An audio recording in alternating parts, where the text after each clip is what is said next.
함께 봉독드릴 하나님의 말씀은 사사기 14장 17절입니다. 7일 동안 그들이 잔치할 때 그의 아내가 그 앞에서 울며 그에게 강요함으로 7째 날에는 그가 그의 아내에게 수수께끼를 알려주매 그의 아내가 그것을 자기 백성들에게 알려주었더라. 아멘. 오늘 또 주님의 보혈로 다 씻어주시고 예배드리는 귀한 성도님들을 하나님께서 환영하시고 환대하시고 여러분들을 위하여 시간도 장소도 구별하여 주셨습니다. 오늘 삼손의 사랑이라고 하는 제목으로 함께 은혜를 받을 때 특별히 여러분들에게 주시는 귀한 생명의 말씀이 여러분의 아픈 모든 마음을 치유하시고 눈에 흐르는 모든 눈물들을 다 씻어주시기를 주님의 이름으로 축복합니다. 남녀가 결혼 적령기가 되어지면은 이제 서로 사랑하는 짝을 만나서 결혼을 하게 되어집니다. 한참 연애가 시작되어질 때에는 그 연애를 축하해 주는 사람이면 매우 고맙지만 반대로 그 연애를 방해하고 결혼하기에 적합하지 않다라고 이야기하는 사람이 있으면 모두가 적으로 대해 주고 그리고 그 사람이 자기들의 사랑을 방해한다라고 하는 것 때문에 굉장히 마음의 상처를 받습니다.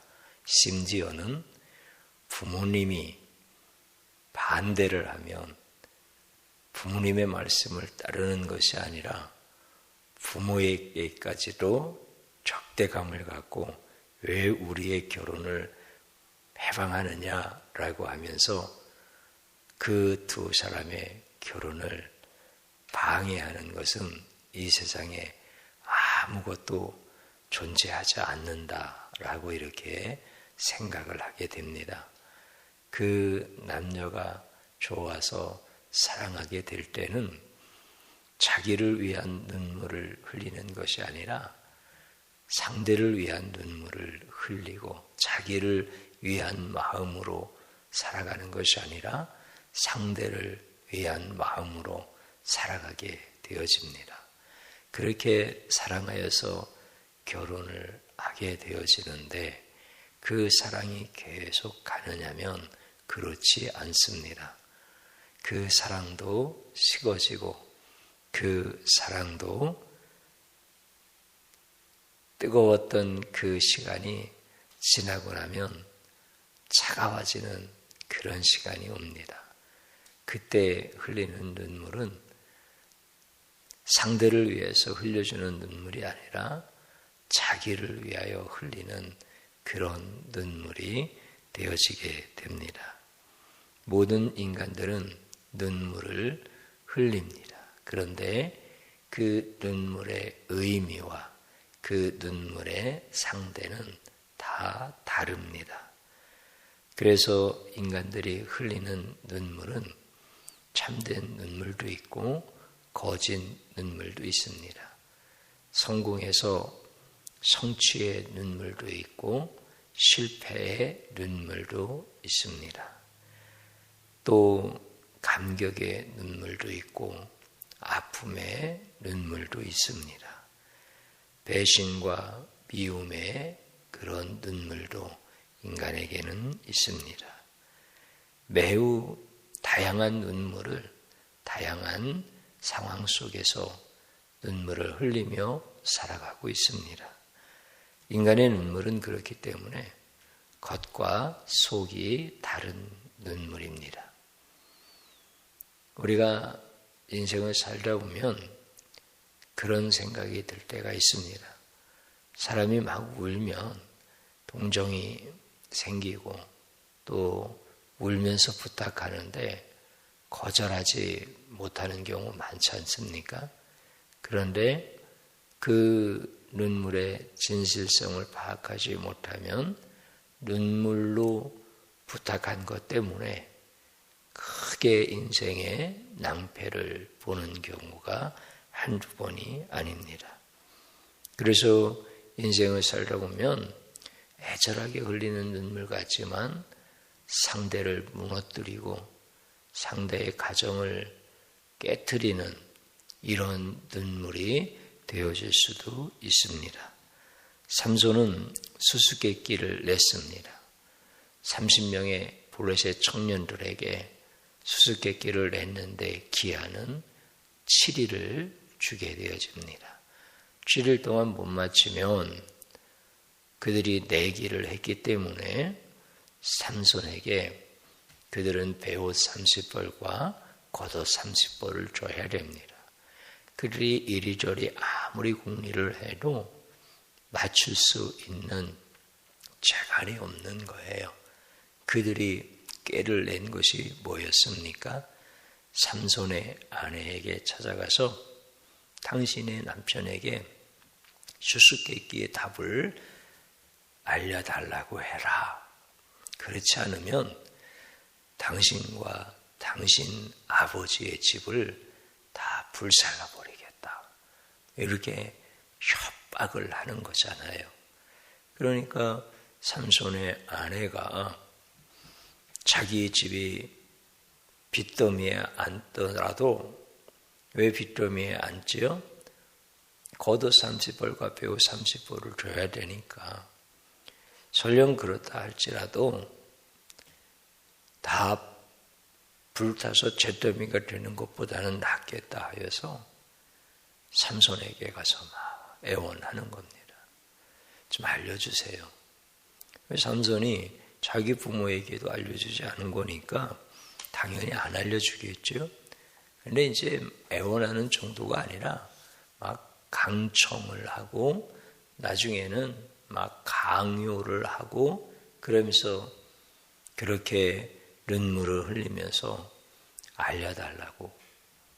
삼손이 결국은 7일째 그 아내에게 수수께끼의 답변을 알려주게 되어집니다. 곧바로 자기 민족에게 가서 답변을 얘기하고 삼손이 결국은 수수께끼의 내기에서 지게 되어집니다. 삼손의 아내가 사랑의 눈물을 흘리는 척 하면서 자신에게 알려달라고 할 때 이 삼손은 굉장히 많은 갈등이 일어납니다. 그럼에도 불구하고 삼손은 왜 알려줬을까요? 블레셋 여인인데 입이 가벼워서 그랬을까요? 아니면 분간을 못한 미련한 삼손이었기 때문에 그랬을까요? 오늘 성경은 왜 이렇게 부부 사이의 사소한 이야기들을 기록해 놓았을까요? 그 이유가 무엇일까요? 하나님께서 천지를 창조하시고 인간들에게 주신 것이 있었습니다. 그것은 사랑하는 마음이었습니다. 하나님의 성품이 사랑이시니까 하나님의 그 속성을 닮은 인간에게 하나님의 사랑을 많이 부어주신 겁니다. 그러니까 인간은 사랑받는 것을 되게 좋아하고요. 또 사랑하는 것을 좋아합니다. 사랑이 충만하게 있으니까 사랑받는 존재, 사랑하는 존재 이렇게 살아가니까 얼마나 행복하고 얼마나 좋은 인생입니까? 근데 어느 날 하나님이 주신 그 사랑의 감정을 하나님을 사랑하는 데 쓰지 아니하고 자기를 위한 생각으로 바뀌어집니다. 그러면서 하나님을 사랑하는 것이 아니라 나를 사랑하는 이런 자가 되어지는 것. 이게 곧 타락입니다. 하나님을 사랑하지 않는 것이 죄인 것입니다. 그래서 하나님을 사랑하지 않으니까 하나님이 그에게서 떠나는 거예요. 이게 인간의 타락입니다. 결국은 자기를 사랑하고 자기를 사랑하기 위하여 남에게 거짓 눈물을 보이고 또 자기가 유익한 것을 위하여 남을 속이고 이렇게 살아가는 존재가 바로 하나님이 주신 사랑을 잃어버리고 살아가는 타락한 인간들의 모습입니다. 그래서 내가 살기 위하여 상대를 쓰러뜨려야 되고 내가 무엇인가를 얻기 위하여 상대를 속여야 되고 그 속이는데 거짓 눈물을 사용하여 상대를 속여 그 상대로 하여금 깔끔하게 속게 만드는 이런 사악한 행동을 서슴지 않을 수 있는 그런 존재가 바로 타락한 인간의 모습이다라고 하는 것입니다. 그래서 때때로 눈물로 배우자를 속이기도 하고 심지어 자기의 부모를 속이기도 하고 자기를 가장 아껴주는 사람을 눈물로 속이기도 하는 이런 모습이 타락한 인간의 행태인 것입니다. 삼손은 자신의 아내에게도 수수께끼의 비밀을 절대 알려주고 싶지 않았습니다. 부모에게도 알려주지 않은 것인데 이방 여인이었던 그 아내에게 알려주고 싶겠습니까? 그러나 삼손의 품에 안겨서 거짓 눈물을 흘리면서 수수께끼의 답변을 알려달라고 하는 그 아내를 삼손은 불쌍히 여겨줍니다. 그 아내의 눈물을 닦아주고 싶은 겁니다. 그 아내의 눈물을 닦아주면 삼손이 수수께끼의 답변을 말해줘야 되고 그 수수께끼의 답변을 말해주면 그것은 자기에게 유익한 것이 아니라 힘들고 너무나 많은 대가를 치러야 된다라고 하는 사실을 삼손은 잘 알고 있습니다. 그래서 알려주고 싶지 않은 것입니다. 그럼에도 불구하고 삼손에게는 사랑하는 아내의 눈물을 닦아주고 싶은 이런 마음 때문에 갈등이 일어나고 결국은 삼손은 사랑하는 아내의 눈물을 닦아주기로 결단을 하고 자기가 어떤 해를 입고 어떤 피해가 있을지라도 눈물을 닦아주는 것입니다. 삼손이 바로 이런 아내에 대한 사랑의 마음 때문에 성경에 이 사건이 기록되어지고 이 사건은 바로 우리의 눈물을 닦아주시는 예수님을 예표하여서 기록되어진 하나님의 말씀이다라고 하는 것이 오늘 본문의 말씀인 것입니다.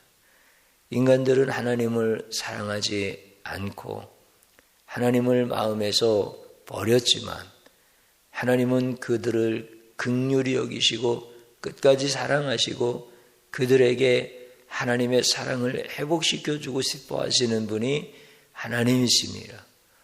그래서 하나님은 아들이신 예수님을 보내셔서 그 사랑을 다시 심어주고 싶으셨던 분이 하나님이십니다.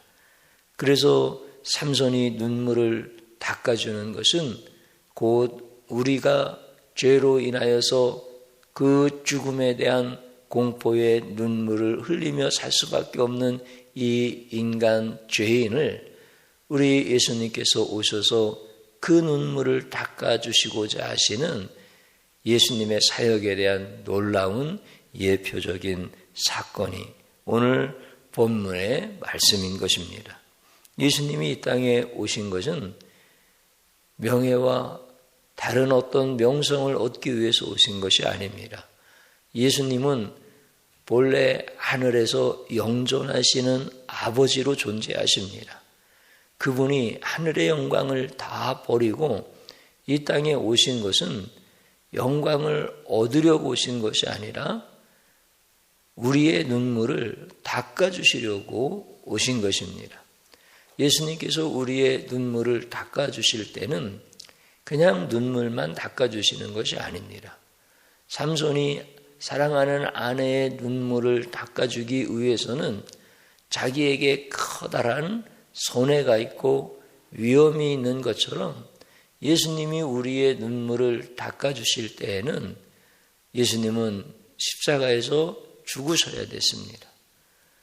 십자가에서 죽으시는 것을 모르고 우리의 눈물을 닦아주러 오신 그런 예수님이 아니라 우리의 눈물을 닦아주기 위해서는 십자가에서 죽으셔야 된다고 하는 사실을 알고 오신 분이 바로 예수님이십니다.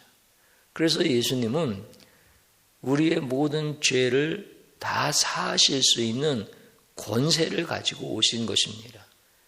그래서 예수님께서 이 땅에 오셔서 죄로 인하여 사망이 오고 사망으로 인한 죽음에 대한 두려움의 눈물을 흘리는 인간들을 우리 예수님께서 죄를 사하는 권세를 가지고 우리의 눈물을 닦아주시는 거예요.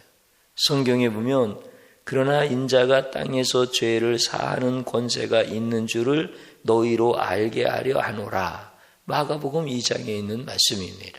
예수님은 죄인들을 사랑하기 때문에 예수님은 죄인들의 눈물을 닦아주셨기 때문에 십자가에서 죽으신 것입니다.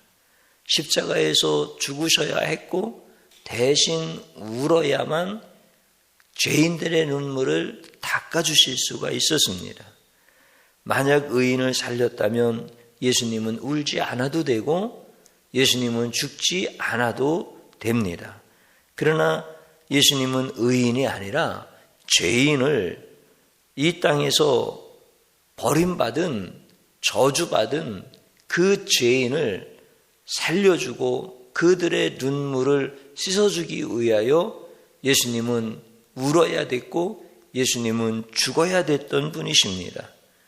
그래서 예수님은 인간이 알지 못하는 심한 고통, 인간이 상상할 수 없는 심한 그 아픔을 겪으셔야 했습니다.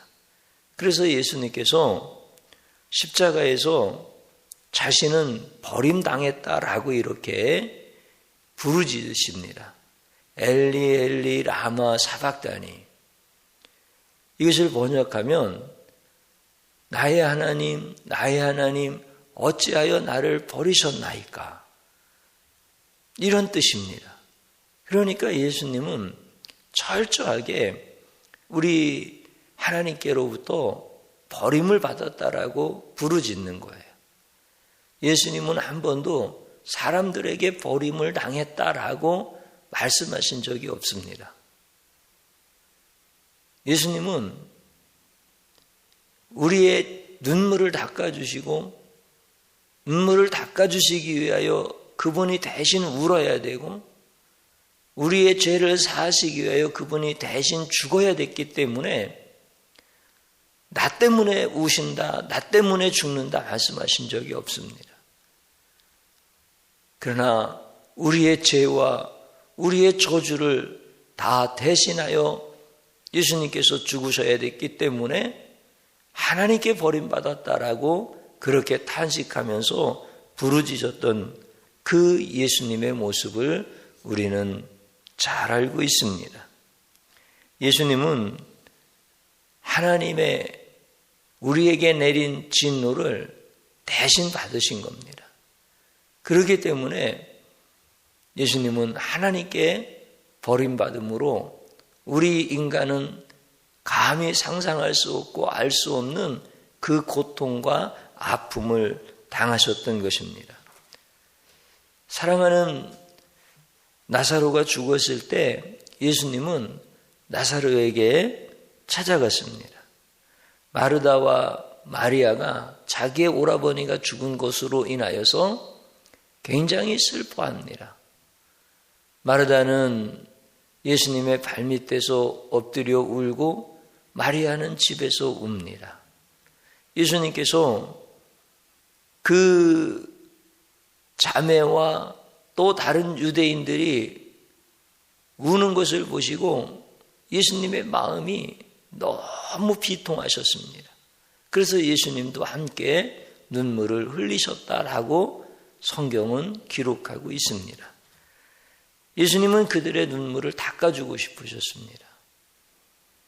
그래서 예수님이 우셔야 됐던 것입니다. 예수님이 우시지 아니하고는 그들의 눈물을 닦아줄 수가 없는 겁니다. 예수님께서 무덤에 들어간 지 3일이나 되어진 나사로를 향하여서 나사로야 나오라 이렇게 말씀하시면서 그를 살려내시지요. 그러면 예수님께서는 명령으로만 살려내는 것이 아니라 예수님이 대신 그 무덤에 들어가서 3일 동안 계셨어야 되는 거예요. 그러니까 예수님은 나사로의 가정의 눈물을 닦아주시기 위하여 예수님이 대신 울어야 되셨고 죽은 나사로를 살려주시기 위하여 예수님은 대신 죽으셔야 됐습니다. 죽어서 무덤에 장사된 나사로를 무덤에서 나오게 하시기 위하여 예수님은 무덤으로 들어가셔야 됐습니다. 그러니 예수님이 우리를 얼마나 사랑하시고 우리를 위하여 예수님이 눈물을 흘리시고 대신 죽으신 이 사랑이 얼마나 큰지를 우리는 잘 알 수가 있습니다. 삼손이 몰라서 아내에게 수수께끼의 답변을 알려준 미련한 사람이 아닙니다. 삼손에게 하나님의 지혜가 임하였습니다. 그래서 예수님이 어떤 분인지를 알고 장차 예수님이 오셔서 죄인들의 눈물을 닦아주시고 죄인들의 저주를 대신 지시고 죽으심으로 다시 부활하여 우리에게 있는 모든 죄를 사하시는 권세를 나타내시는 것을 알았던 지혜가 있었던 사람입니다. 세상의 지혜가 아니라 하늘의 지혜를 아는 사람이었습니다. 그런데 여인의 거짓 눈물을 분별하지 못해서 속아서 수수께끼의 답변을 알려주는 바보였겠습니까? 그렇지 않습니다. 예수님이 우리를 살리시기 위해서 대신 죽으시고 나의 눈물을 닦아주시기 위하여 대신 눈물을 흘려주시는 것처럼 삼손이 예수님의 그 사역의 모습을 예표적으로 나타나서 그렇게 자기의 사랑하는 아내를 위하여 자기의 위험을 무릅쓰고 그의 눈물을 닦아 주었던 것입니다. 사랑이란 것은 무엇입니까? 사랑이란 누군가의 눈물을 사랑의 손으로 닦아 주어야 합니다. 사랑이란 대신 누군가를 위하여 눈물을 흘려야 합니다. 남을 속이기 위해서 흘리는 눈물로 그 눈물은 지옥으로 들어가는 눈물입니다. 그러나 진정한 사랑은 사랑하는 자의 눈물을 닦아주기 위하여 자기의 눈물을 흘리는 것입니다. 대신 죽을 수 있는 그 사랑이야말로 진정한 사랑인 것입니다. 인간은 자신을 위해서 눈물을 흘리고 자신이 살기 위해서 남을 속이며 울 수 있는 사악한 존재가 이게 타락한 인간의 모습입니다. 인간뿐입니다. 다른 동물은 그렇지 않습니다. 그런데 타락한 인간은 바로 마귀의 죄성으로 인하여서 남을 죽이기 위하여 이렇게 눈물을 흘릴 수 있는 아주 사악한 존재라는 거예요. 타락한 죄인들을 위해서 아무도 눈물을 흘리지 않을 때에 더럽고 추악한 죄인을 위해서 흘리는 눈물이 바로 예수님의 눈물이었습니다. 그래서 사람들은 다 죽여야 된다라고 이렇게 부르짖고 외치는 사형수가 있다 할지라도 예수님은 그 죄인을 바라보면서 우시고 그 죄인을 위하여 십자가에서 대신 죽으셨던 분이 바로 예수님이십니다. 하나님 아버지는 의로우시기 때문에 죄와 함께 공존할 수 없고 악과 함께 할 수 없습니다. 그래서 인간을 창조하신 창조주 하나님은 우리를 다시 살리시기 위하여, 다시 우리를 회복시키기 위하여 아들을 보내신 것입니다.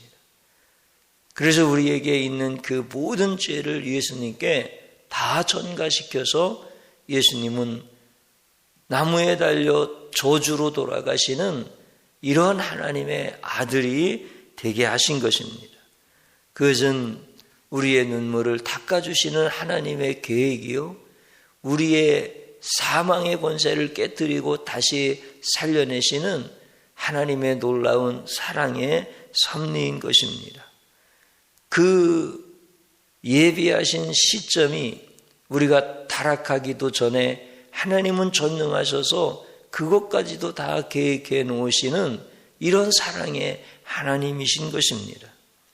오늘 예수님께서 그 하나님의 사랑의 계획에 순종하여 예수님께서 하나님께 버림받았다고 탄식하고 부르짖으면서까지도 하나님 아버지의 뜻에 순종함으로 내 눈물을 닦아주셨고 내 사망의 저주의 모든 세력을 예수님께서 끊어주셔서 살려주신 것입니다. 그러니 하나님의 사랑이 얼마나 큰 사랑입니까? 바다를 먹물 삼고 하늘을 두루마기를 삼아도 그 하나님의 사랑을 다 기록할 수 없는 것입니다. 삼손은 미련한 바보가 아닙니다. 삼손은 한치 앞도 보지 못하는 어리석은 자가 아닙니다. 삼손이 수수께끼의 답을 아내에게 알려주어야만 그 아내의 눈물을 닦아줄 수 있기 때문에 그는 수수께끼의 답을 아내에게 알려준 것입니다. 아내를 사랑하기 위하여 위험을 감수한 것입니다. 나중에 이런 일들이 다 들통이 나고 그리고 하나님은 삼손에게 특별한 또 힘을 주셔서 30벌의 베옷과 30벌의 겉옷을 탈취할 수 있게 해주시고 또 삼손은 어떤 사람이 되어집니까? 그 당시에 아내를 위하여 자기의 유익을 버린 사람, 자기의 목숨이 위험할 수도 있지만 아내의 눈물을 닦아주기 위하여 자기의 그 수수께끼 답변을 말해주었던 정말 멋있는 신랑, 이렇게 삼손을 하나님이 높여주시잖아요. 그 아내는 답은 얻어냈지만 비열한 신부, 신랑을 사랑하지 않고 신랑의 것만 취하려고 했던 이런 신부로 드러나게 하시고, 하나님이 다 그렇게 드러나게 하시는 거예요. 하나님은 삼손에게 바보라고 어리석다고 책망하시지 아니하고 예수님의 그 사랑을 나타낸, 예수님의 그 사랑을 경험한 이런 축복의 사람이라고 삼손을 높여주는 것입니다. 그래서 삼손은 예수님의 사랑을 조금이라도 느낄 수 있었고 그리고 영광도 함께 누렸던 사람이 바로 삼손인 것입니다. 인생을 살다 보면 누군가 자신 앞에서 눈물을 흘리며 애원할 때 무작정 믿다가 낭패보기 십상입니다. 그러나 자신의 생명을 주신 예수님의 사랑으로 나아가면, 예수님의 그 사랑을 알고 예수님의 그 사랑을 취하면 우리는 예수님께서 지켜주시고 예수님께서 높여주시고 우리로 하여금 세상의 거짓 눈물에 피해를 보지 않게 하시고 오히려 내가 사랑함으로 내가 눈물을 닦아주기 위하여 흘렸던 모든 수고와 땀을 하나님께서는 기억해 주시는 것입니다. 그래서 예수님께 나와서 세상에 존재하지 아니하는 예수님의 그 사랑을 알아야 되고 그 사랑을 깨닫고 그 사랑을 경험해야 됩니다. 이렇게 예수님의 사랑을 경험하게 되어지면 세상을 다시 보게 되어지는데 그때 보여지는 세상은 너무나 순수하고 너무나 아름답게 보여지는 것입니다. 그러나 예수님의 그 사랑을 알지 못하고 세상의 거짓 사랑으로만 살아가게 되어지는 사람들은 이 심령 속에 세상을 다 불태워버리고 싶은 이런 증오와 이런 미움의 마음이 가득하게 되어질 수밖에 없습니다. 우리가 이제 예수님의 사랑을 깊이 알아야 되겠습니다. 예수님의 그 사랑이 얼마나 귀한 것인가라고 하는 것을 깨달아야 되겠습니다. 성도란 교회에 오래 다닌 것이 중요한 것이 아닙니다. 교회에서 직분이 높은 것이 중요한 것이 아닙니다. 예수님의 사랑을 알지 못하면 목사라 할지라도 장로라 할지라도 사람을 속이는 눈물을 흘릴 수가 있고 사람을 쓰러뜨리는 눈물을 흘릴 수가 있는 것입니다. 그러나 예수님을 깊이 알고 예수님의 사랑을 온전히 깨닫게 되어지면 이제 예수님께서 나를 얼마나 사랑하시는 예수님의 신부가 되었다라고 하는 이 사실을 마음속 깊은 곳에서 뼛속 깊은 곳에서 깨닫게 되어지는 것입니다. 그래서 예수님이 나의 눈물을 닦아주시려고 눈물을 흘리셨고 나를 살리시려고 대신 죽으셨던 그 예수님, 그 예수님의 사랑을 알게 되어지는 것입니다. 그 예수님의 사랑 때문에 나같이 미련하고 더러운 자가 예수님의 신부가 되었다라고 하는 이 엄청난 은혜를 깨닫게 되어지는 것입니다. 그리고 예수님께서 그 신부를 얼마나 사랑하고 아끼고 보호하시는지를 날마다 경험하게 되어지는 것입니다. 성도란 예수님의 신부로 사는 것입니다. 예수님이 내 눈물을 닦아주셔서 내가 죄인의 자리에서 의인의 자리로 온 것입니다. 예수님이 내 대신 저주를 받고 죽으셔서 사망의 자식에서 어둠의 자식에서 생명의 자식으로 생명의 빛의 자식으로 이렇게 돌아온 것입니다. 그러니까 예수님의 사랑이 얼마나 귀하고 영원한 예수님의 신부가 되어진 내가 얼마나 하나님 앞에 복을 받은 사람입니까? 우리는 이제 교회를 얼마큼 많이 다녔다고 자랑하면 안 됩니다. 내 직분이 뭐라고 자랑하면 안 됩니다. 우리는 나를 위하여 눈물을 흘리신 예수님의 눈물을 봐야 되고 나를 대신하여 죽으신 예수님의 그 죽음을 우리는 봐야 됩니다. 예수님이 나를 위하여 흘리신 눈물을 모르고 교회에 다니는 이런 성도와 예수님이 나를 위하여 흘리신 눈물을 깊이 아는 성도가 신앙의 수준의 깊이가 똑같겠습니까? 절대로 다릅니다. 완전히 다릅니다. 그래서 우리는 이제 예수님의 그 십자가 사랑이 나에게 너무나 귀한 것임을 고백할 수 있도록 회개해야 되는 것입니다. 하나님의 말씀을 읽을 때 거저 읽으면 안 되고 이제 모든 관점이 나를 위하여 내 눈물을 닦아주시는 예수님의 눈물을 봐야 되고, 내 죽음을 살려내시는 예수님의 죽음을 볼 수 있어야 됩니다. 오늘 삼손이 여인에게 속은 것이 아니라, 미련한 자가 아니라, 바보 어리석은 자가 아니라 예수님을 닮아 자기가 사랑하는 아내의 눈물을 닦아주는 이런 삼손의 모습을 보면서 우리도 예수님이 나를 사랑하셔서 구원하시고 나의 눈물을 닦아주신 것을 알게 되어지면 나도 눈물을 닦아줄 수 있는 예수님의 삶을 조금이라도 흉내내면서 살아갈 수가 있는 것입니다. 우리가 예수님의 신부가 됐다고 하는 것이 얼마나 큰 은혜인지 모릅니다. 예수님은 신부를 보호하십니다. 그래서 성도들은 천국의 경호를 받습니다. 우리가 위험을 당할 것 같으면 예수님이 나를 더 깊이 안아주십니다.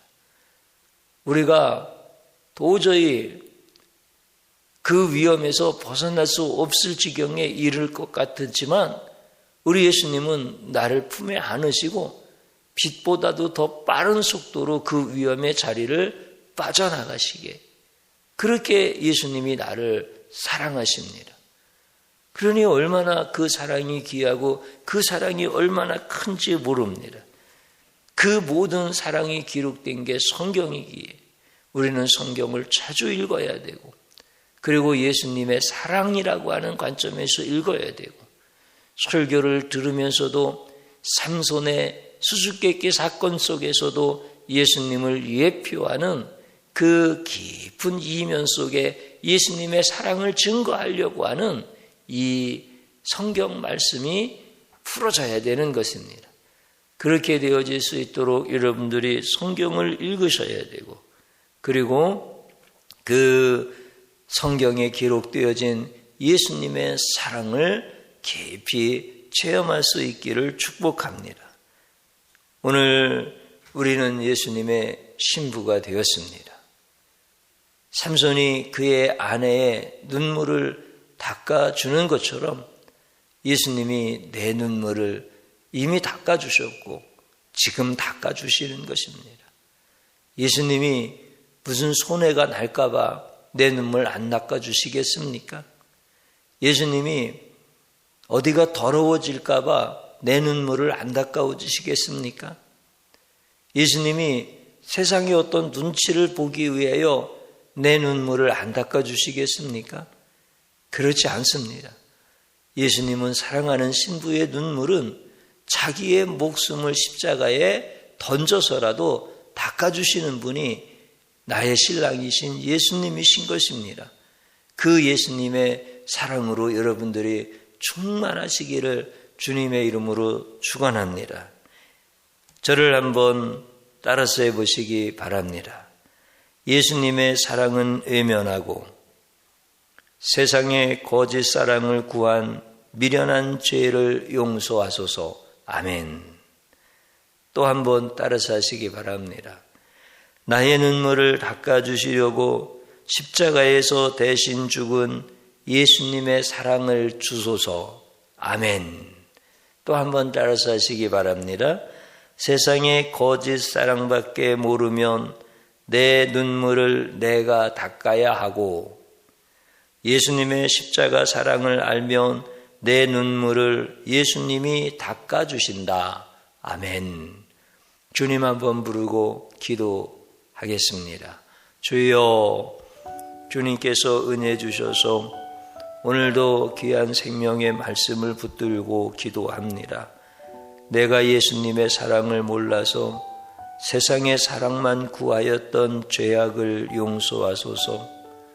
세상이 날 위하여 죽은 것이 아니라 예수님이 날 위하여 죽으셨는데 나는 예수님의 그 사랑을 몰라서 구하지 못하였습니다.